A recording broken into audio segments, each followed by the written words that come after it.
Hi guys, today we're going to read chapter 12 of Jasmine Toguchi. And this chapter is called Runaway. I ran through the house.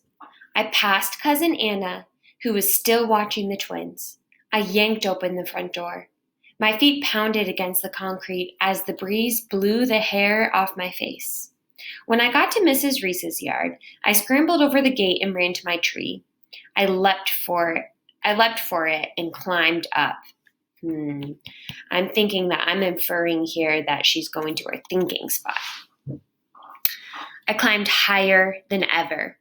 If I looked, I would be able to see into my yard. But the last thing I wanted to see was the mochi-suki going on without me. So I looked the other way. Just boring black rooftops. I scanned the blue sky, but there weren't any birds or clouds to watch. I wondered what everyone was doing. Eddie was definitely laughing at me. Dad was probably sorry he let me help. Even though she had been nice to me, I bet Sophie was shaking her head. And Mom probably was ready to yell at me. "Jasmine Toguchi," she'd say, "what made you think you could help with mochi-suki?" I rubbed my arms. Lifting that hammer was a lot harder than I had thought it would be. "Hey!" Sophie stood at the bottom of the tree. I didn't answer. "Everyone is looking for you," she said. Rice flowers streaked her hair, making her look a little like Oba-chan. "To yell at me?" I asked. "No, silly. They think you did a great job." I squinted down at Sophie, waiting for her to joke. "Was it hard?" Sophie asked, still staring up at me. I nodded, then climbed back down to talk with her. "The hammer was heavy," I said. "But you did it all by yourself." "Only once. I wasn't strong enough," I said. Sophie leaned against the tree. "You're strong," she said, "and I'm not talking about your muscles.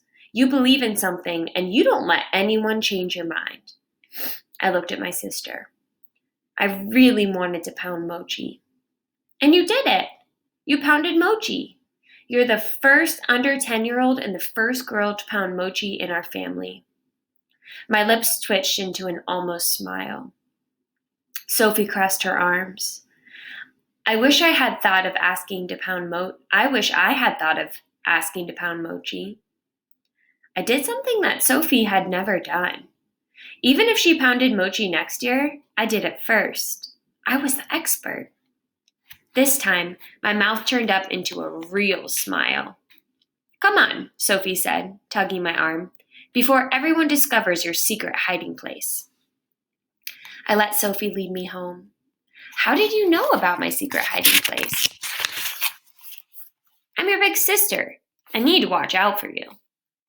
Even though Sophie didn't play with me anymore, and even though she was bossier than ever, for once, having a big sister didn't seem so bad. We walked home, our shoulders almost touching. I went back to babysitting, and Sophie went back to mochi making with Cousin Anna. "You're home," Cassie said. She wrapped her arms around me and squeezed. "Yes, and I pounded mochi," I whispered to her. That was a pretty short chapter, and I really just had one kind of big thought while I was reading that. And I'm going to add it to my new sheet because it kind of has to go with key events. But actually what I want to think about is one event and the different perspectives. That's really what this chapter was about. So I want to think about Jasmine running off to her thinking spot. And the reason why this is so interesting to me is it really is about perspective, right? The different characters' perspectives and points of view. So there were two main perspectives, right? There was Jasmine's perspective, and then there was Sophie's perspective, the older sister. right? So Jasmine's perspective was failure. She felt like a failure. She thought everyone was laughing at her.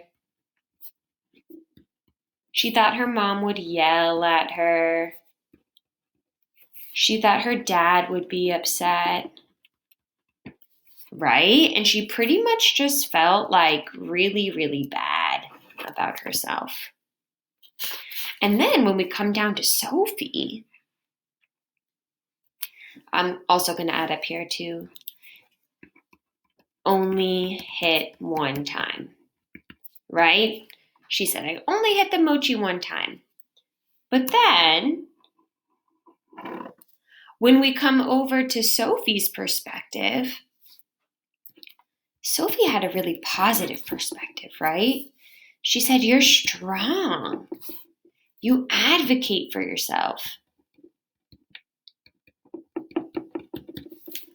She said you were the first girl and the first one less than 10 years old ever in the family to help, right? So she really admired this about her. And she said, come back. We want to see you and we want to celebrate your one hit. Not be sad that you only hit it one time. So that's my thinking for today, and I'm excited to see what you guys think, and hopefully I'll see you soon.